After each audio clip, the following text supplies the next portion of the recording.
our list is Connect Me strategy. This strategy held the 3rd position in 2022, but this year it has now shifted to the 7th place. Similar to what remains the same, Connect Me is a crucial strategy for students in P5 and P6, and it has consistently appeared in the PSLE for the past 3 years, and is also a frequent question type in many school exam papers.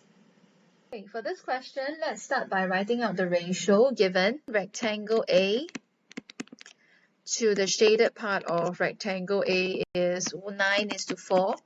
Similarly, as I've mentioned previously, you can actually find out the extra information from this ratio, which is the number of units for the unshaded part of A, by using 9 to take away 4, and that gives us 5. For the other ratio, we have rectangle B to the unshaded part of B given to be 5:2. And similarly, we are going to find the extra information, which is the shaded area of B, by using 5 to take away 2, and that gives us 3. Now, by looking at these two ratios, you may not be able to tell what the connection is. So I would like you to focus on the diagram here instead. Now, if you look at the shaded for rectangle A and the shaded for rectangle B, the area is the same. We can make the number of units for the shaded for A and the number of units for the shaded of B to be the same, since it's referring to the same area. So we're going to do so by using 4 to multiply by 3 and multiplying by 4 to the other side. And that gives us 27 to 12 to 15. And this is 20 to 8 to 12. We should make use of the diagram by labeling the number of units from the ratios. This will help us to visualize the question better. So we're going to start by writing out the shaded for A, which is 12 units in both scenarios. So this is 12 units. And so for the unshaded part of A, it's 15 units. I'm going to write this in. And for the unshaded area of B, it's 8 units, which I'm going to fill in here. The question wants you to find the ratio of the unshaded area of A to the area of the whole figure. So we can write down unshaded of A to the total. Please make sure you are looking at the diagram to get your number of units and not the ratios. So unshaded area of A is 15. And the total we can find out by using 8 plus 12 plus 15, and that gives us 35. And so we can simplify this ratio, and that gives us 3:7. So the answer for this question here is option number 4, which is 3:7. Now let's move on to the 8th strategy, which is split the leg. While this strategy wasn't prevalent in school exam papers in 2022, it did make multiple appearances in the PSLE, including the 2022 paper. Moreover, we have noticed that this strategy is still being tested in various school prelim papers this year. Therefore, it is important to familiarize yourself with how to apply this strategy effectively. As you can see in this question, the two fractions represent different subjects, so please do not change them to the same denominator. Now we can start to solve this question by converting this 20% here to be a fraction, and that gives us 1/5. Now we're going to draw out the split the leg. First split, Shanti spent one third of her money on 5 skirts and 10 belts. And for the remainder, which is 2/3, she spent 1/5 of the remaining money on some additional belts as gifts. So we're going to split the 1/5 from the remainder, and we're going to indicate question mark belts because we have no idea how many belts she bought.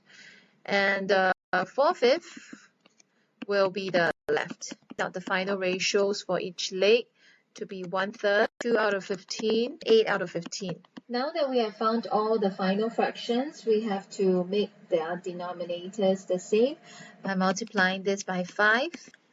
And that gives us 5/15 for this. The next information that we are given is that the cost of each skirt is 5 times the cost of each belt. So we're going to represent that with a ratio. 1 skirt is to 1 belt is 5:1. Now, since we know that Shanti spent 1/3 of her money on 5 skirts and 10 belts, we're going to find out how many units is that equivalent to. So for 5 skirts, we use 5 to multiply by 5 units per skirt, and that gives us 25 units for that 5 skirts. And then for the 10 belts, we can use the 10 to multiply by the 1 unit per belt, and that gives us 10 units in total. So to find out the total number of units for 5 skirts and 10 belts, we can use 25 to plus 10, and that gives us 35 units. We'll need to make the 5 units here become 35 so that it's equivalent. So we're going to do this by multiplying this by 7. And this gives us 35 now out of 105. We're going to do the same to the rest of the fractions too. Now the question wants you to find the total number of belts that she has bought. So we're going to find out how many belts can she buy with the 14 units over here.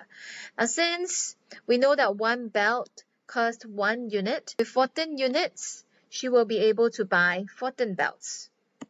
We can get this by using 14 to divide by 1. And this is how you get the 14 belts that she can buy with the 14 units. So we're going to update this information. So this becomes 14 belts. So now we can find the total number of belts that she has bought altogether by using 10 to plus the 14.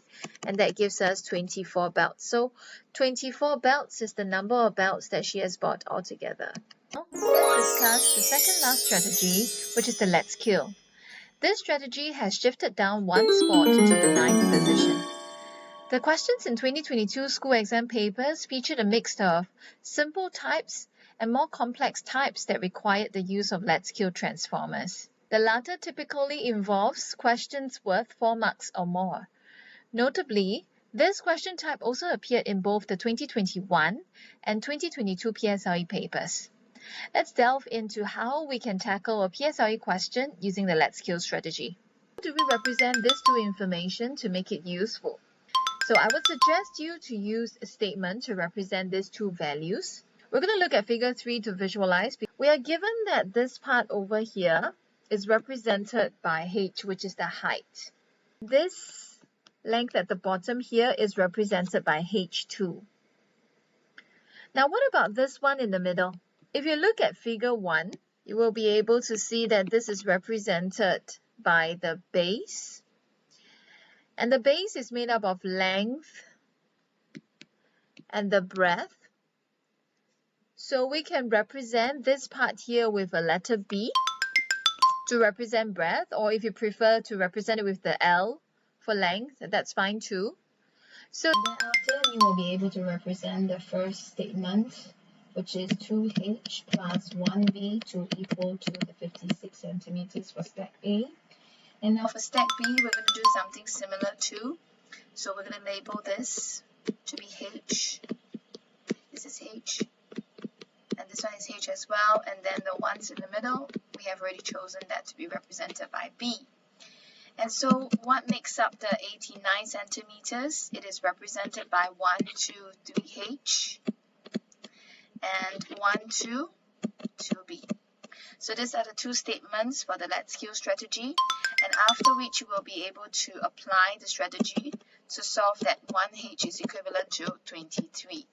In part A, the question is asking you for the height of each block, and so the answer for part A is 23 centimeters. And now for part B, you will need to find the volume of each block. And to find the volume of each block, you will need the length, breadth, and height. Now we have already solved in part A that the height is 23 centimeters. So right now what we need to do is to solve for the breadth and the length. And to do so, we can put this value of 1h, which is 23, back into the first statement. And then you will be able to solve that the value of 1b to be equivalent to 10. And so we can fill in that the breadth is 10 centimeters. How do we find the length?